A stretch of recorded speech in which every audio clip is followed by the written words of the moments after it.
ఒకవేళ ఎక్కడా దొరకలేదంటే కంపల్సరీగా మీకు దగ్గరున్న డిమార్ట్ బ్రాంచెస్లో అయితే ఖచ్చితంగా మిల్లెట్స్ పెడుతున్నారండి. ఈ మధ్య కాలంలో అయితే రకరకాల బ్రాండ్స్ నుంచి మిల్లెట్స్ అవైలబుల్లో ఉంటున్నాయి ప్రతి షాప్లో కూడాను.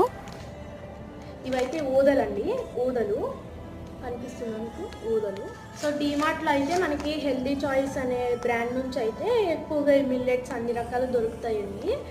ఏవైనా కూడా పర్వాలేదండి, కానీ ఎక్కువగా పెస్ట్ లేకుండా ఆర్గానిక్ ఏమైనా దొరికితే మాత్రం ఇంకా చాలా బెస్ట్ ఆప్షన్ అని చెప్పొచ్చు. నెక్స్ట్ ఇవి అరికలు, ఇవి సామలండి. సో ఇలా మనకి మిల్లెట్స్ అంటాం, కానీ మిల్లెట్స్లోనే ఇలా 5 టైప్స్ ఉంటాయి అన్నమాట. కొర్రలు, అంటు కొర్రలు, అరికెలు, సామెలు, ఊదలు, ఇలా ఉంటాయి. మిల్లెట్స్లో ఎన్నో రకాల పోషకాలతో పాటు మంచి ఫైబర్ ఉంటుందండి. వెయిట్ లాస్కి ట్రై చేసే వాళ్ళకి బెస్ట్ ఆప్షన్ అని చెప్పొచ్చు.